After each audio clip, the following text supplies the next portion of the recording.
Waktu saya mempersiapkan firman Tuhan yang ada, saya hanya ingat waktu papa saya masih ada di tengah-tengah kita, saudara. Ya, seringkali dia itu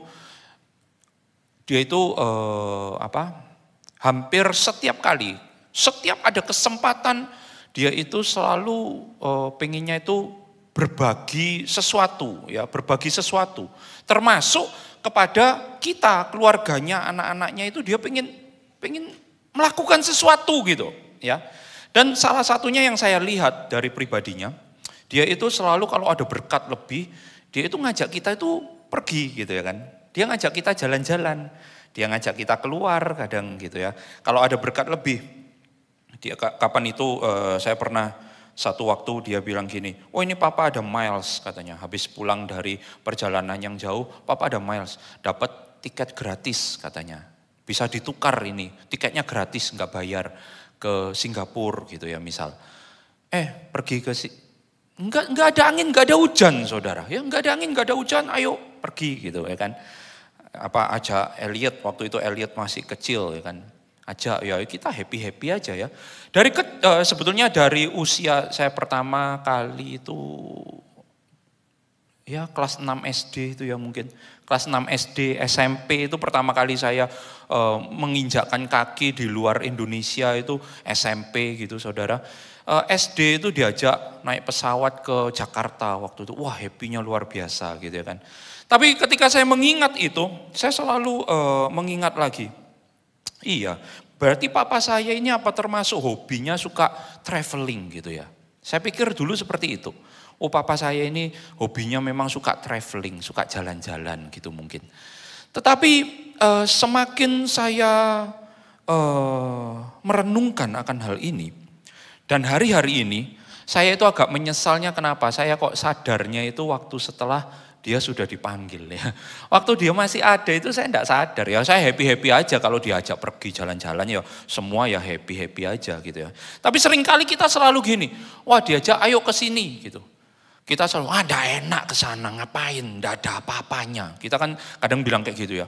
Nah saya pernah diajak ke Papua gitu ya sama papa saya. Saya langsung mikirnya apa? Waktu itu saya hobi moto. Saya langsung mikir, Raja Ampat. Saya langsung mikirnya gitu, Raja Ampat, ada Raja Ampat, ikut saya bilang gitu ya kan. Ikut saya, waktu itu saya Pak Teguh sama Pak Yonatan. Naik kapal, nginep di tengah kapal, enggak pernah lupa ya, enggak bisa lupa itu. Memorinya itu enggak bisa lupa saudara. Tapi diajak kemana itu saya bilang, enggak lah, enggak ada apa-apanya gitu. Nah seringkali kita sebagai manusia itu selalu kita itu punya satu ekspektasi, punya satu destinasi. Which is tidak salah, harus.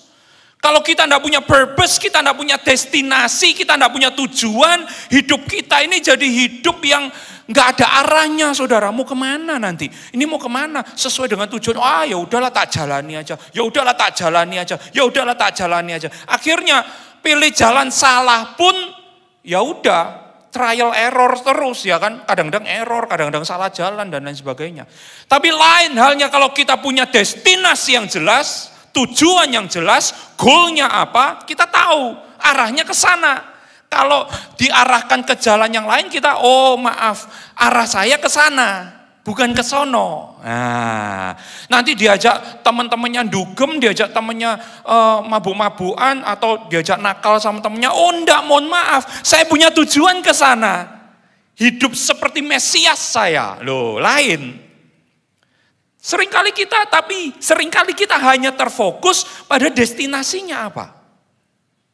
Ini yang saya belajar. Dari setiap kali papa saya melakukan satu traveling ya, dia tidak hanya fokus kepada destinasinya apa. Itu kenapa kadang-kadang dia, ke sini gitu, ada tiket murah ke sini gitu ya kan.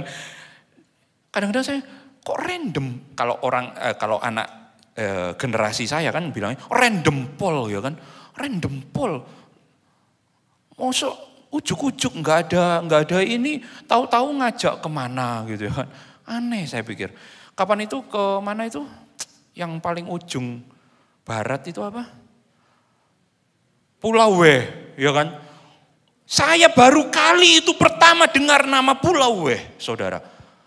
Seumur hidup saya. Waktu itu dia, ayo ikut ke Pulau W. Pulau W. Oh, ada apanya di situ? Oh, ada tugunya.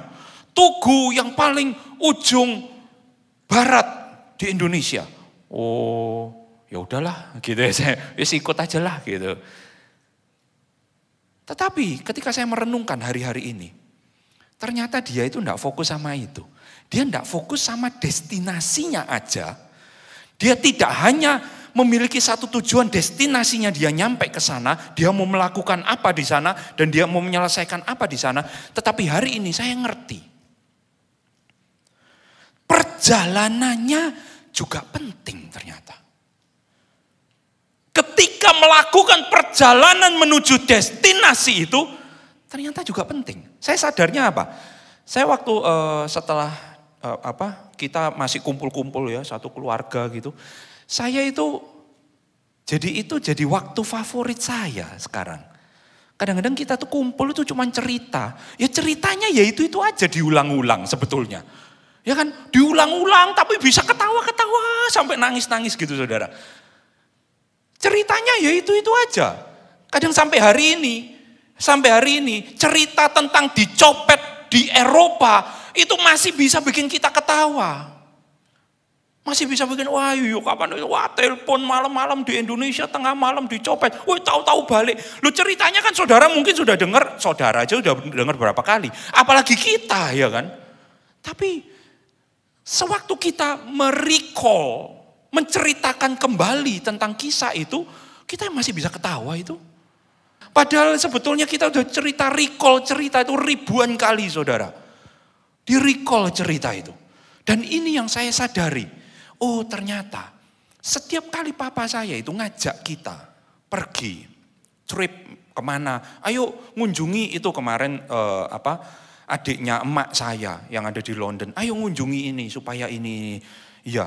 Hari ini saudara, kalau kita cerita tentang perjalanan kita, woi ketawa-ketawa. Ya kan kita dapat sopir nggak bisa ngomong Inggris, kita mau ditabrak di jalan tol. Waktu itu kemudian papa saya ngomong sama saya, kamu tuh harus sabar dan lain sebagainya. Ngadepi sopir kayak gini harus sabar, menerapkan firman Tuhan, nggak boleh marah-marah. Oke, saya bilang, gini aja, besok tuker tempat, saya bilang. Waktu itu tuker tempat, besok papa yang duduk depan. Ya, saya tak duduk belakang gitu. Beneran saudara, besok papa saya duduk depan, dianya darah tinggi saudara ngadepi supirnya. Saya di belakang ketawa-ketawa. Dia darah tinggi, sudah itu dia minggir, darah tinggi. Wah sampai gini-gini dipijeti sama mama saya loh. Itu recall berapa kali kita cerita-cerita itu di dalam family kita. Ribuan kali saudara. Tapi setiap kali juga kita masih bisa belajar sesuatu dari itu.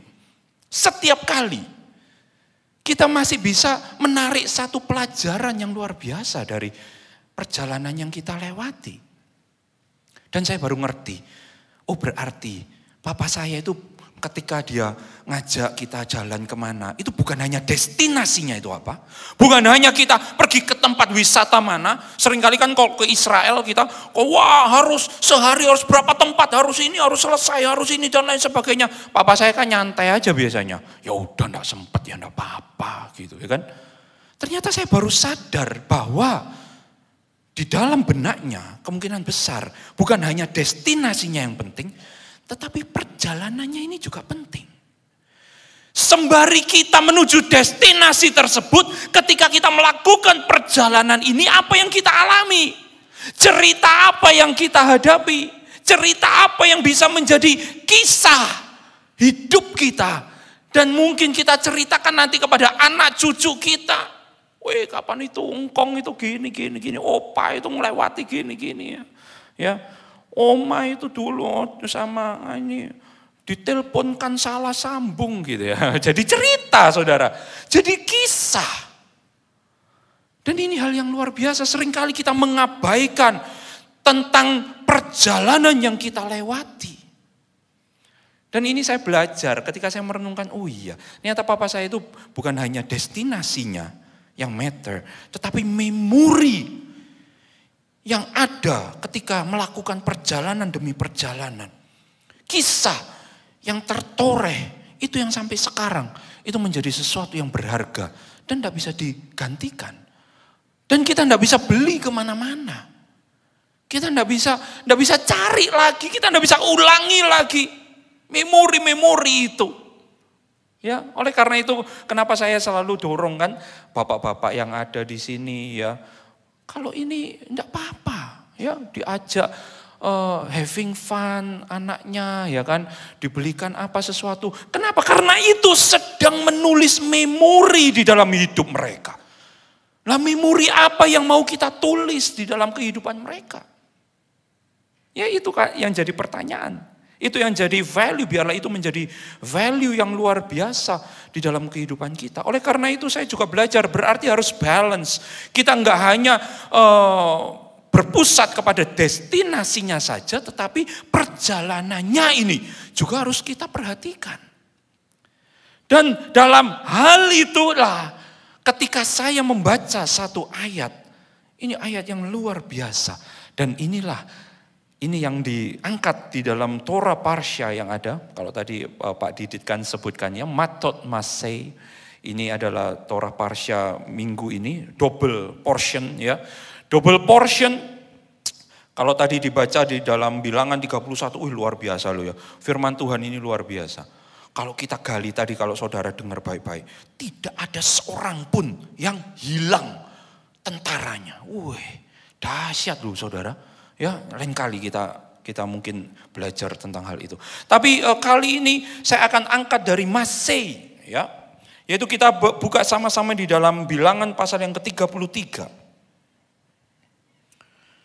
Bilangan pasal yang ke-33. Ayat yang pertama.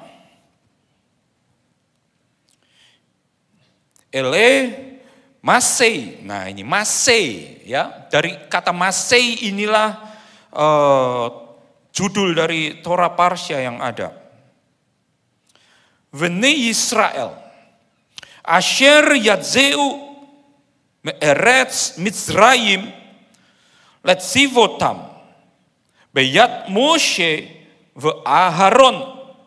Dan inilah perjalanan dari anak-anak Israel yang meninggalkan tanah Mesir di dalam satu kawanan yang besar di bawah kepemimpinan Musa dan Harun. Ya, kemudian kalau saudara baca ayat berikutnya, Musa menuliskan perjalanan mereka ini dari tempat persinggahan ke tempat persinggahan, dari satu titik ke titik yang lain, dari satu pos ke pos yang lain, ya. Sesuai dengan perintah Tuhan, dan inilah tempat-tempat persinggahan mereka dalam perjalanan mereka.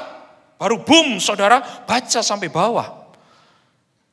Kalau di dalam firman Tuhan semuanya ini yang ditulis ini adalah yang terpenting dari yang paling penting, artinya kenapa nama-nama tempat persinggahan mereka harus ditulis, ya kan? Itu yang menjadi pertanyaan saya.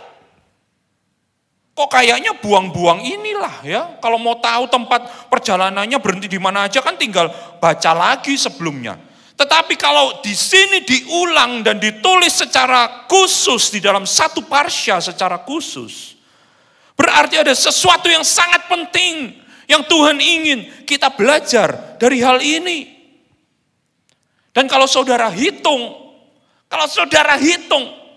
ada yang tahu ada berapa tempat perhentian mereka berhenti? Ada 42 tempat perhentian di mana mereka berhenti. Selama 40 tahun perjalanan mereka di padang gurun, mereka berhenti di 42 tempat. Oh, tiap tahun berhenti setahun? Enggak, saudara. Di tahun pertama itu mereka berhenti di 14 tempat.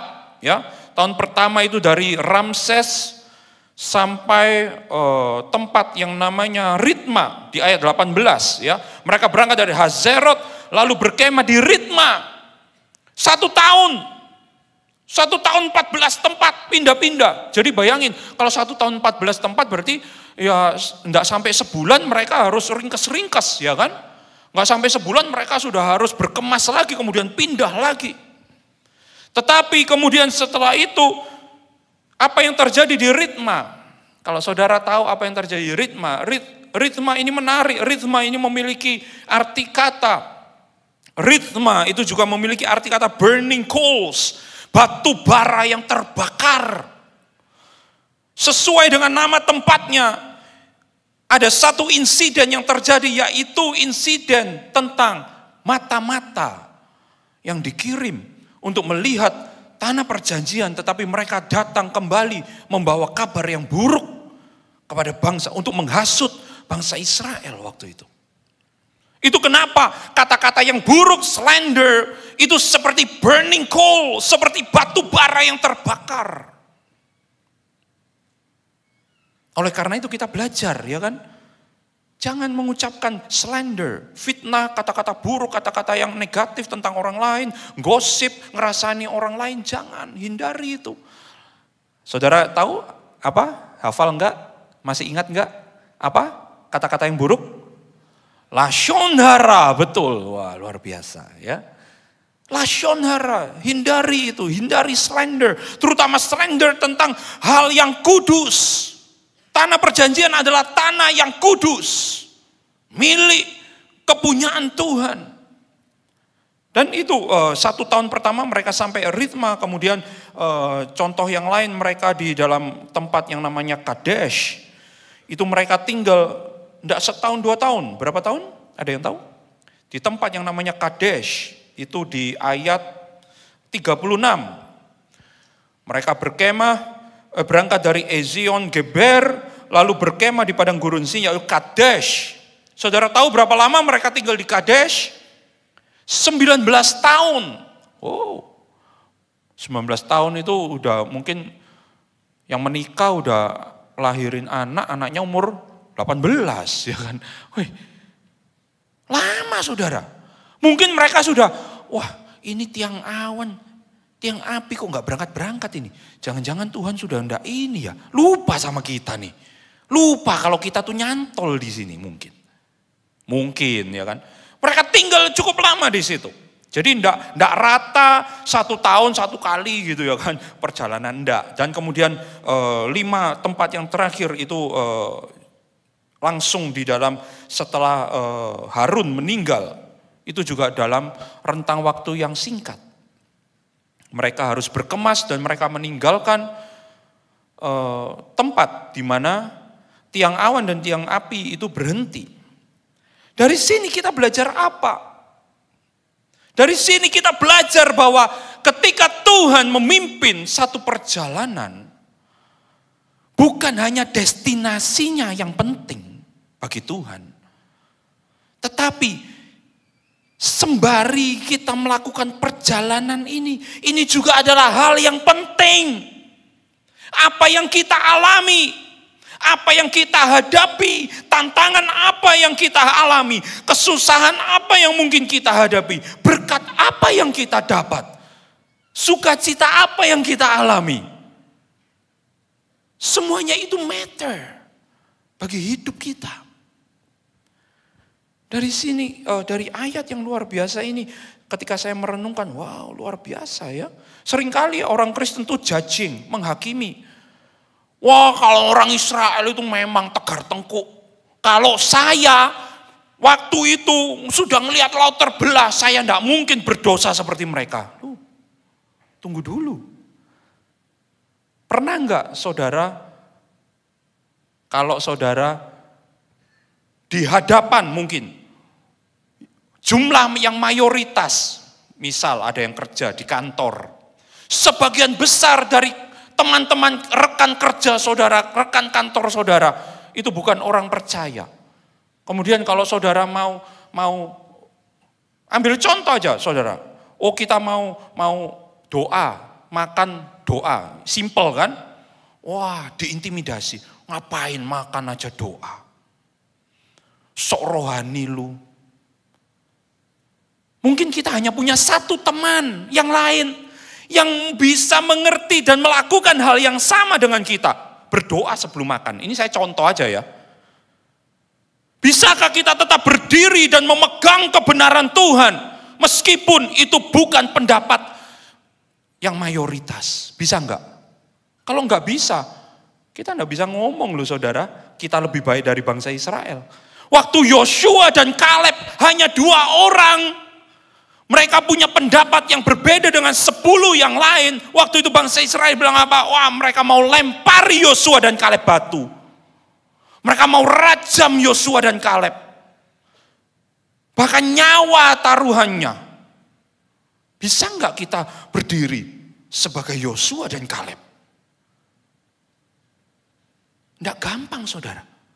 Atau mungkin pernah enggak saudara, kita semua punya masa lalu, kita semua mungkin punya kehidupan yang sebelum kita dipanggil Tuhan mungkin. Apapun itu.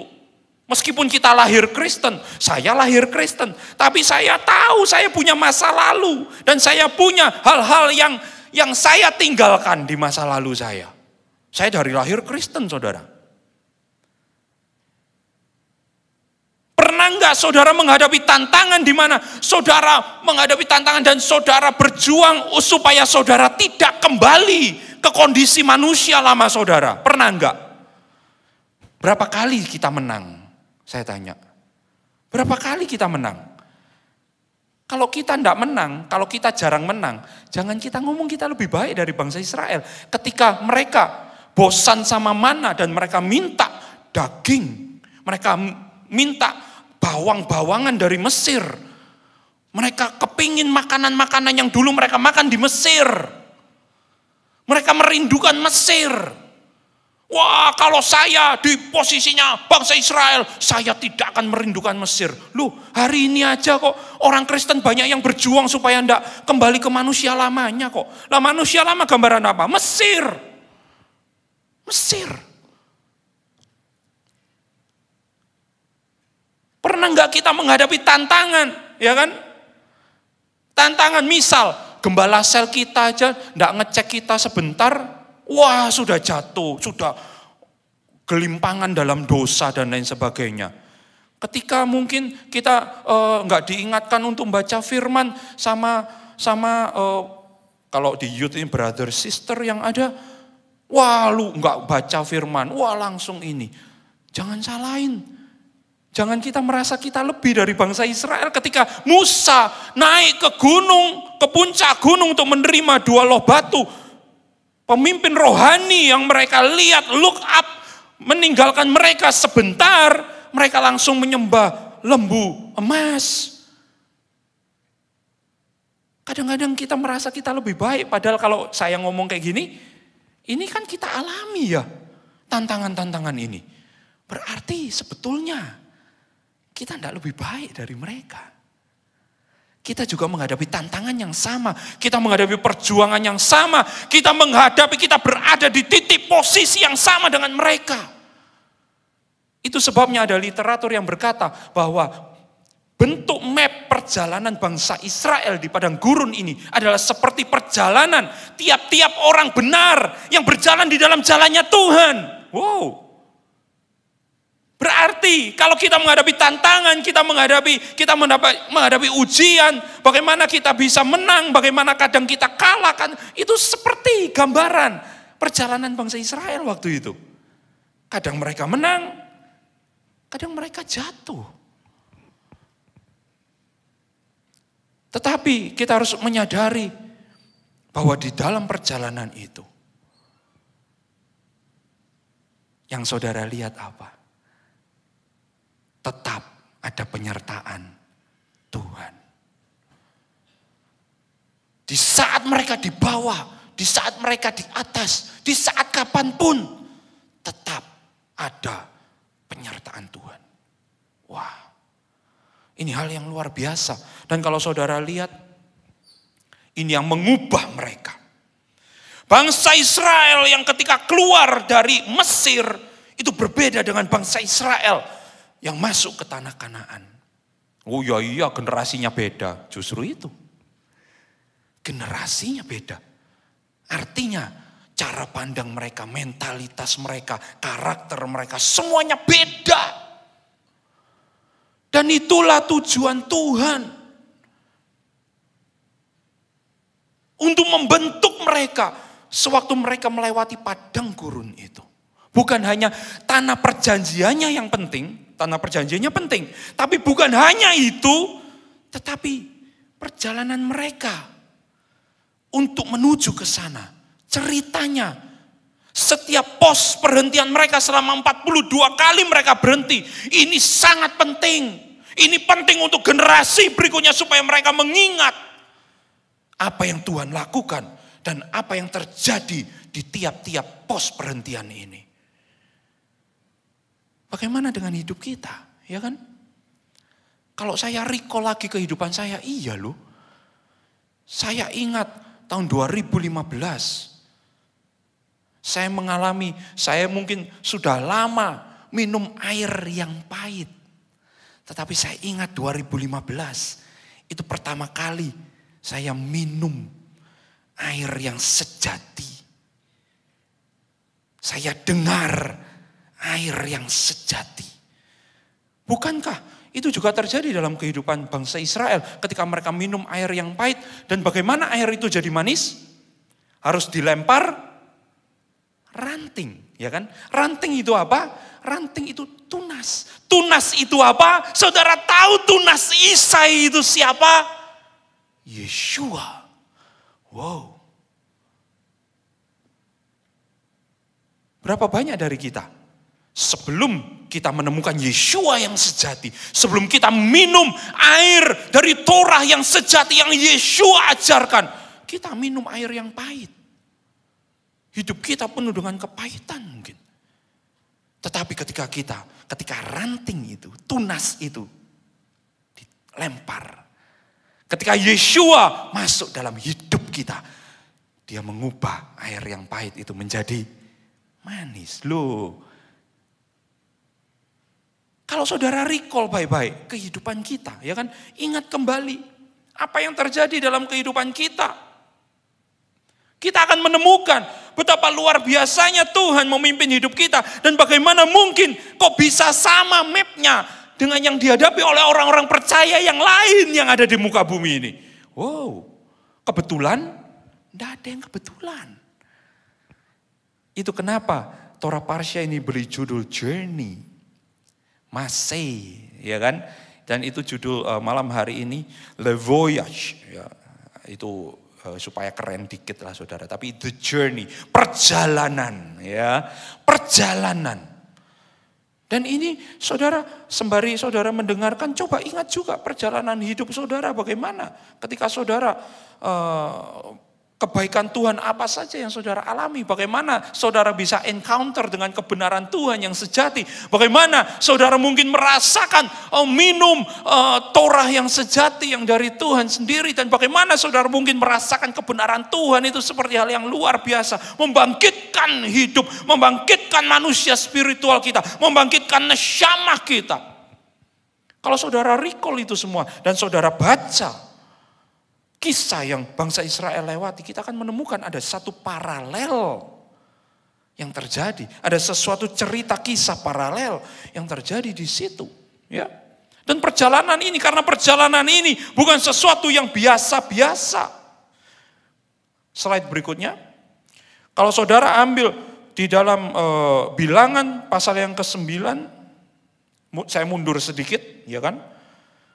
Slide. Nah, Bilangan 9, saya mundur sedikit ya saudara. Hanya menunjukkan bahwa ini adalah kehendak Tuhan. Ketika Tuhan, oleh perintah Tuhan, ya, oleh perintah Tuhan mereka akan mendirikan kemah, berhenti di satu tempat. Dan oleh perintah Tuhan mereka akan membongkar kemah literalnya. Atau mereka melakukan perjalanan, mereka melakukan journey oleh perintah Tuhan. Dan mereka memelihara ketetapan Tuhan dengan kata-kata Tuhan melalui Musa. Firman Tuhan melalui Musa. Luar biasa ya. Oleh perintah Tuhan. Dan ini ada hal yang luar biasa kalau digali di dalam kata-kata ini. Oleh perintah Tuhan mereka berkemah, oleh perintah Tuhan mereka melakukan perjalanan. di dalam perintah Tuhan. Demikian juga hidup kita. Ketika kita mengalami apapun, di fase apapun hidup kita, di titik perhentian apapun hidup, percayalah itu semuanya oleh perintah Tuhan. Kalau kita tahu siapa yang memegang kehidupan kita, maka kita akan menyadari bahwa ini ada hal yang luar biasa di sini. Dan saudara, ternyata perjalanan mereka itu juga bukan hanya sekedar perjalanan untuk nyampe ke tanah Kanaan. Masuk ke tanah yang penuh susu dan madu. Bukan hanya itu. Ternyata sembari mereka melakukan perjalanan, terjadi sesuatu. Salah satunya. Saya angkat Or HaChaim bilang seperti ini. Slide. Or HaChaim bilang seperti ini.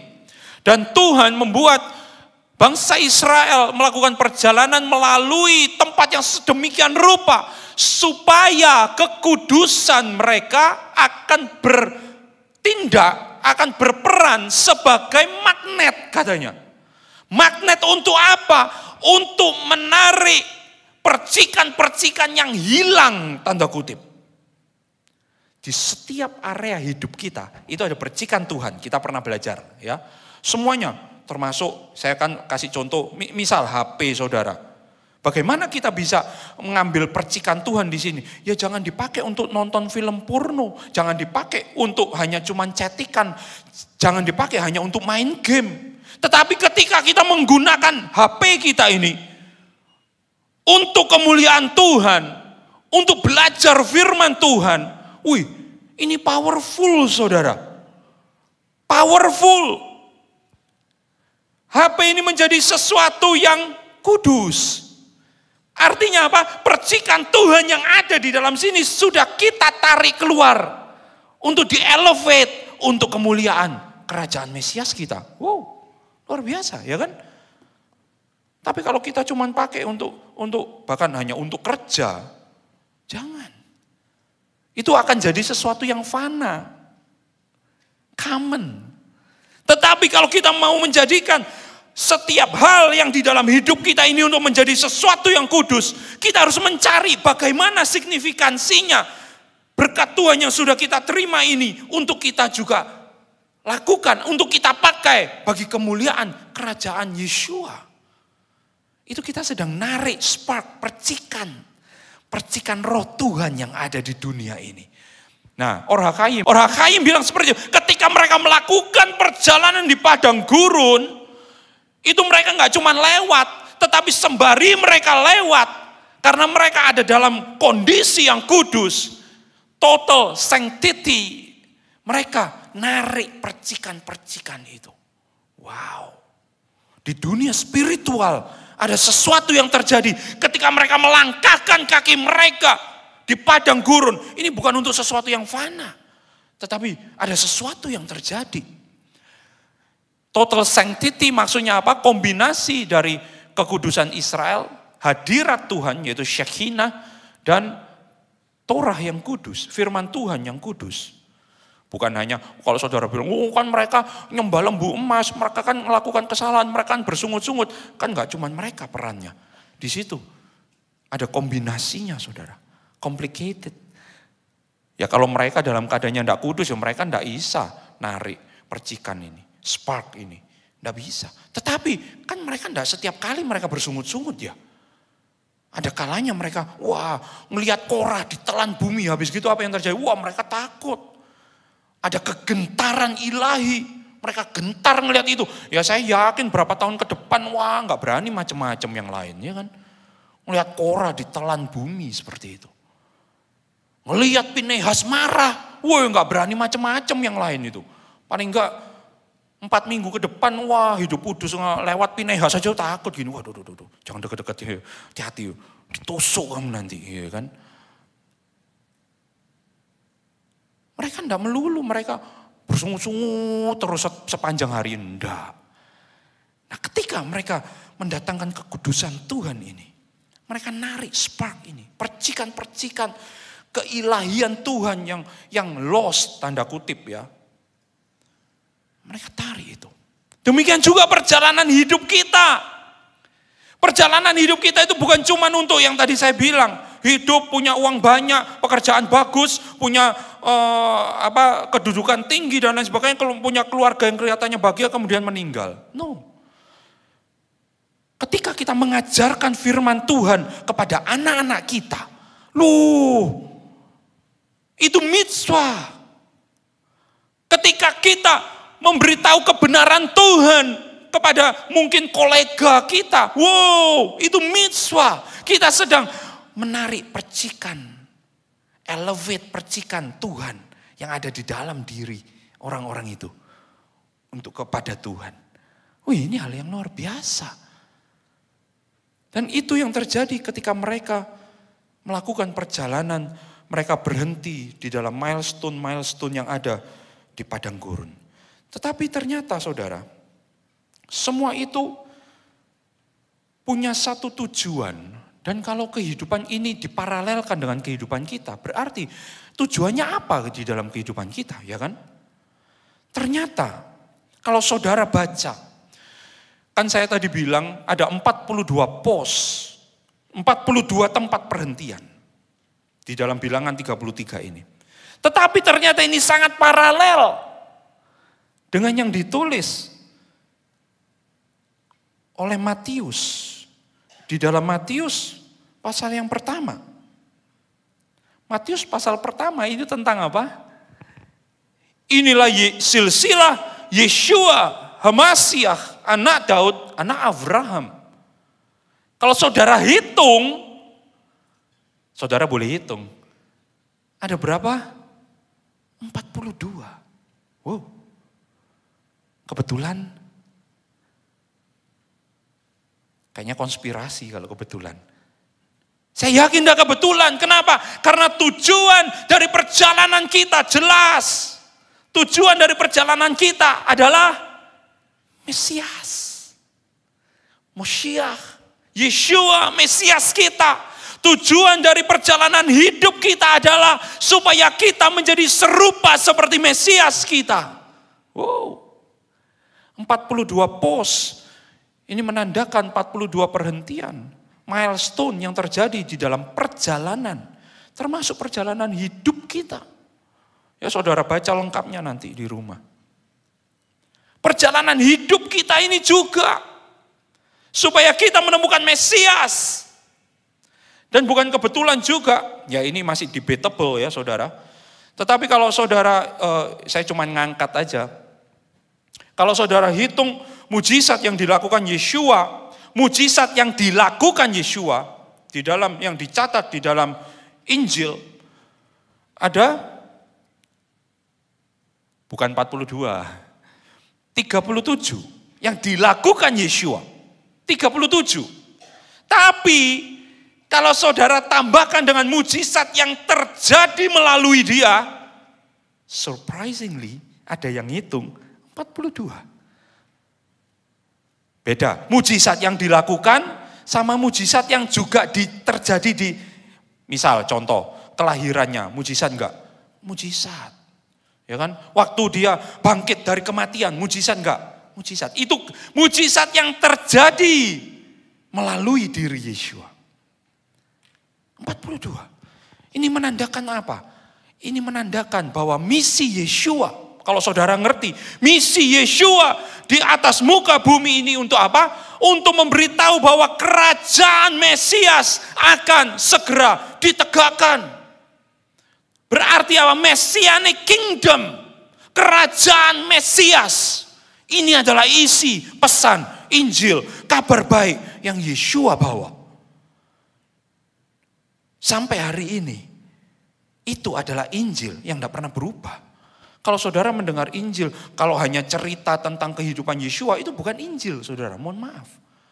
Tetapi Injil, gospel, berita baik, kabar baik adalah kabar baik tentang kerajaan Mesias yang akan ditegakkan di atas muka bumi. Dan hari ini akan segera ditegakkan. Kabar ini tidak pernah berubah. Dan seringkali kita salah tafsir dengan mujizat-mujizat yang dilakukan Yeshua. Kita pikir, mujizat yang dilakukan Yeshua itu supaya dia kelihatan, dia diakui bahwa dia itu Tuhan. Supaya dia diakui, dia itu Mesias. Supaya dia mendapat pengakuan kepada orang banyak bahwa dia itu orang hebat. Ternyata enggak. Semua mujizat yang Yeshua lakukan, itu ada mekanismenya, saudara. Itu semua merujuk kepada apa? Kepada era mesianik, kerajaan Mesias yang akan Tuhan tegakkan. Contoh. Yang kemarin mungkin penasaran, ya makanya saya ini. 5 roti 2 ikan, ya kan saya angkat. Kita di sini tidak hanya belajar tentang ceritanya 5 roti 2 ikan. Kalau saudara cuma belajar tentang ceritanya 5 roti 2 ikan, itu teman-teman yang anak-anak yang di LECC sudah tahu semua, ya kan? Mana yang anak-anak LECC tadi? Loh, pada sudah di situ, ya kan? Loh, iya sudah ngilang di situ ya, di lounge. Anak-anak LECC aja kalau saudara tanya ceritanya 5 roti 2 ikan, ayo memberi makan berapa banyak orang? Semua tahu.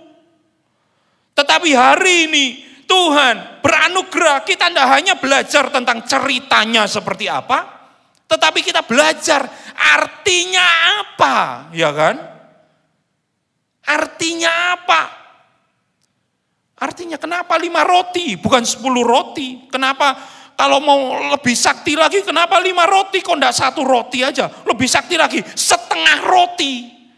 Wih, setengah roti memberi makan 5.000 orang, wow sakti. Itu kalau adu sakti, saudara. Tetapi Yeshua melakukan mujizat, bukan untuk adu sakti. Semua yang dia lakukan memiliki arti yang signifikan untuk kerajaan yang sedang dia bangun. Termasuk jumlah 5 roti, 2 ikan. Wow. 5 roti menandakan apa? Saya cepat aja saudara, saya tidak khotbah ini ya. Roti itu apa? Roti itu firman Tuhan. Simple. Torah. Roti. Torah adalah roti, ya kan? Kenapa sustenance, seperti sustenance ada banyak ayatnya bilang seperti itu. Torah. Tidak kebetulan Torah Musa ada berapa kitab? Nah, 5 roti. Message itu yang Yeshua bawa. Dari 5 roti, dari 5 Torah yang ada, yang Tuhan berikan, yang Tuhan anugerahkan kepada bangsa Israel. Dia akan memanggil 2 jenis. Ikan ngomong apa? Ikan itu selalu ngomong tentang bangsa Israel, betul. Bangsa Israel atau righteous people. Ikan, kenapa? Karena air juga menandakan Torah, ya kan? Ikan tidak bisa hidup di luar air. Demikian juga bangsa Israel dan orang-orang kudus Tuhan tidak bisa hidup di luar firman Tuhan, tidak bisa. Itu kenapa? Ditandakan ikan. Dan saudara tahu, simbol yang dipilih oleh pengikut Yeshua di abad pertama, salah satunya ikan loh. Ada hari ini masih ada itu mosaiknya ikan. Oh ini mesianik. Ikan. Kok ada 2? Ini menandakan Yeshua memanggil dari Torah yang dia berikan di Gunung Sinai. Dia akan memanggil 2 pengikut, 2 jenis pengikut, yaitu dari bangsa Israel dan dari bangsa-bangsa lain yang masuk, disatukan menjadi satu. Wow, itulah bentuk kerajaannya. Itulah kerajaannya akan dia tegakkan nanti di atas muka bumi. Kerajaan yang didasarkan oleh Torah yang sejati yang dia ajarkan. Dan ada 2, bangsa Israel dan bangsa-bangsa lain yang bisa disatukan akan menjadi Commonwealth of Israel namanya. Ya, itu Efesus 2, kita belajar Roma 10, 11, 9-11 dan lain sebagainya. Kita sudah belajar banyak tentang itu. Dan saudara, luar biasanya ceritanya tidak berhenti sampai situ. Tetapi dari 5 roti, 2 ikan bisa memiliki sisa berapa bakul? 12 bakul. Wow. Sisa ngomong tentang apa? Kaum sisa, remnant. Wow, wahyu. 144.000, 12.000 dari suku ini, 12.000 dari suku ini. Berapa banyak suku Israel? Selesai. Semua arti, semua mujizat yang Yeshua lakukan, itu adalah gambaran dari kerajaan yang akan dia tegakkan. Apa? Contoh, air jadi anggur. Sama. Saudara, nanti di kerajaan Yeshua, di kerajaan Mesias, anggur itu akan sangat berlimpah. Bahkan orang di dalam nubuatan yang ada, bahkan mata orang itu jadi merah. Karena anggur yang berlimpah. Wow. Jadi ketika Yeshua melakukan, ini mekanismenya ya, luar biasanya.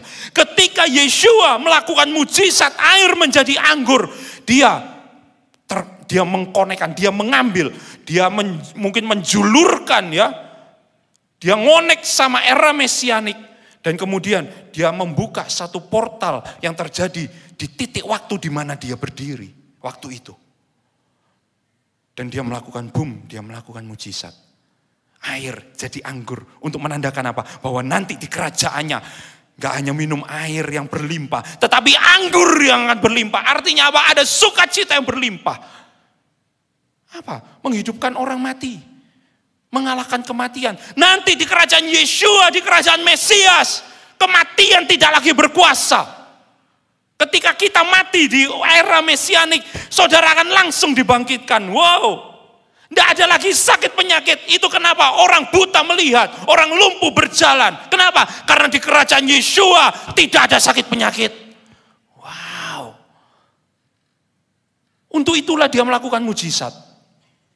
Bukan untuk kepentingan anak perwira, bukan untuk kepentingan anak Yairus, bukan untuk kepentingan ibu mertua Petrus dan lain sebagainya. No, tetapi untuk kepentingan kerajaan surga, untuk kepentingan kerajaan Yeshua yang akan dia dirikan. Dia buka portal ke era mesianik, dia tarik resource, boom. Dia kasih foretaste, dia kasih apa? Preview, dia kasih apa? Dia kasih icip tentang kerajaannya itu seperti apa. Wow. Dan kalau saudara tidak menantikan itu dan saudara tidak, wah sayang. Dan itulah tujuan destinasi kita saudara.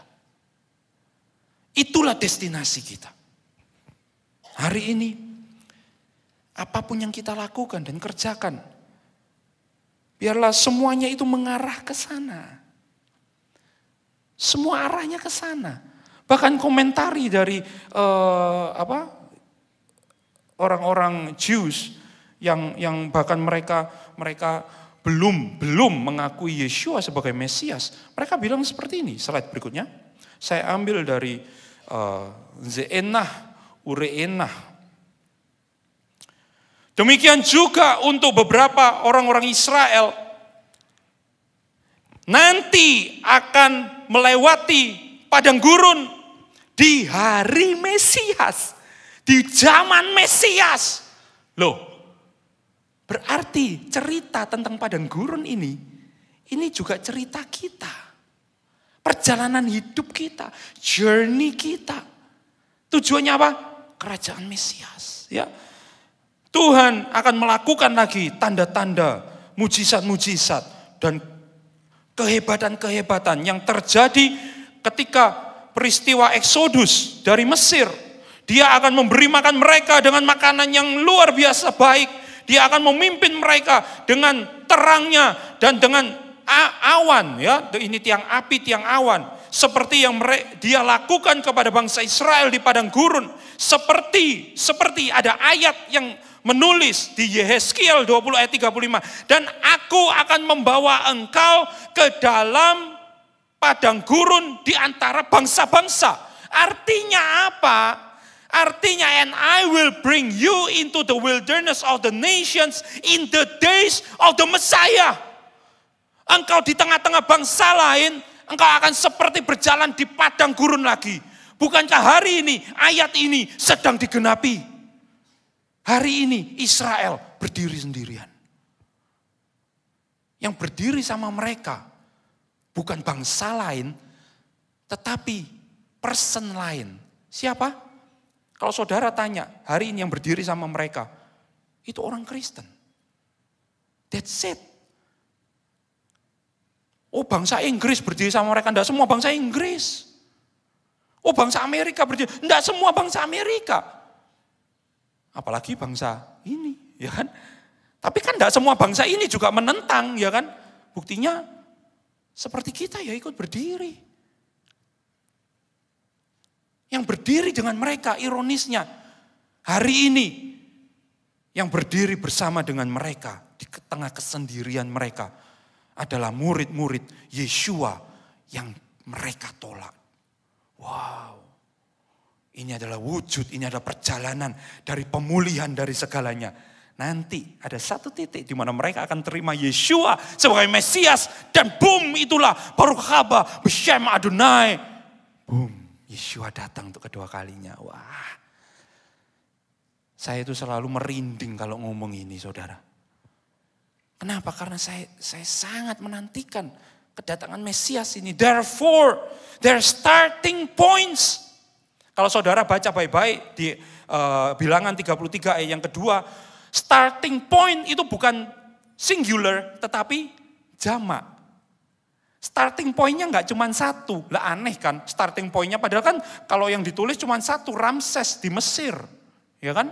Tetapi di situ plural. Bukan singular, points, titik, starting points, plural. Berarti di masa yang akan datang, yaitu di zaman Mesias, akan terjadi lagi. Bukankah hari ini sedang digenapi?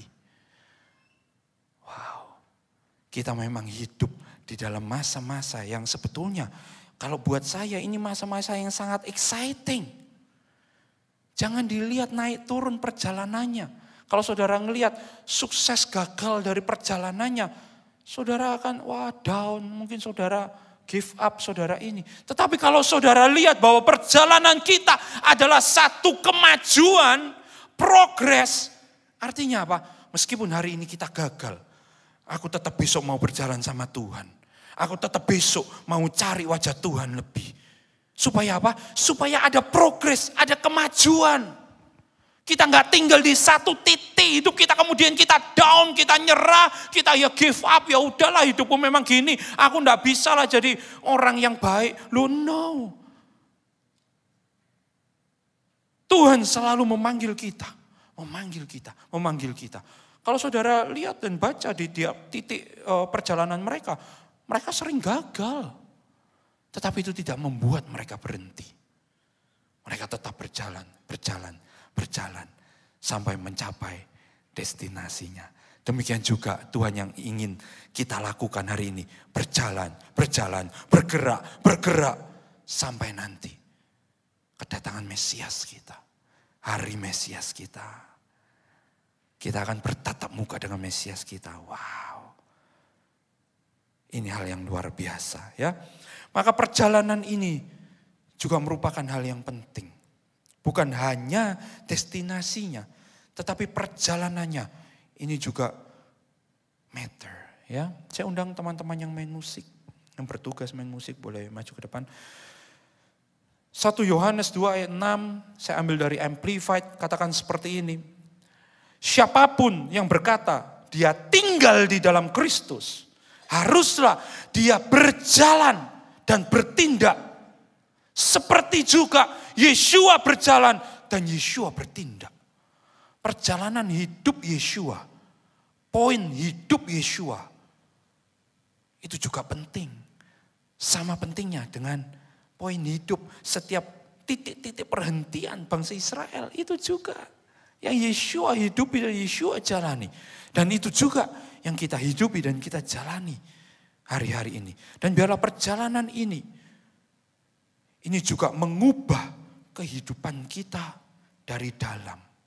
Seringkali kita mengharapkan hidup kita itu berubah dari luar. Supaya Tuhan yang mengubah. Supaya ketika kita melihat mujizat kita bisa berubah. Supaya kita jadi baik, kita baca firman. Kalau Tuhan melakukan mujizat yang hebat di hidup. Tetapi no, ternyata journey kita ini akan membangkitkan sesuatu yang ada di dalam kita. Dan inilah sama pentingnya dengan destinasi yang akan kita tuju. Ya, sebagai penutup, the journey, perjalanannya, itu juga sama penting dengan tujuannya, dengan destinasinya. Perjalanannya ini juga sangat penting. Justru melalui perjalanan itulah yang akan menghasilkan pertumbuhan, akan menghasilkan karakter yang dimurnikan, akan menghasilkan kedewasaan secara rohani, secara spiritual, secara jasmani di dalam hidup kita. Melalui perjalanannya. Bukan hanya destinasinya, tetapi sembari kita berjalan menghadapi tantangan. Berjalan, wah kok menghadapi sesuatu yang sulit. Berjalan kok air pahit. Berjalan kok mana terus. Berjalan kok rasanya Tuhan meninggalkan kita. Berjalan kok rasanya Tuhan membiarkan kita selama 19 tahun tidak ada Tuhan nyuruh kita apa-apa. Tetapi setiap titik itulah yang membentuk kita jadi pribadi yang lebih baik. Mungkin Bileam tanda kutip ingin menjebak hidup kita. Bagaimana kita hari ini? Apakah kita menghadapi seperti Pinehas atau kita menghadapi seperti Zimri? Ketika kita berada dalam suara yang minoritas, menghadapi sesuatu yang mayoritas, yang menekan kita, yang membuli kita, bagaimana kita hidup? Apakah kita bisa bertahan seperti Yosua dan Kaleb? Atau ketika Korah berusaha mempengaruhi kita, bisakah kita menutup telinga kita untuk suara Korah dan menutup mulut kita supaya kita tidak berkata jahat kepada Musa dan Harun? Itu yang matter. Bukan hanya tanah perjanjiannya. Tetapi ketika di setiap titik perhentian itu, kita menghadapi apa dan bagaimana respon kita terhadap itu. Reaksi kita gimana. Itulah yang akan membentuk kita menjadi pribadi yang lebih baik di dalam Tuhan. Amin.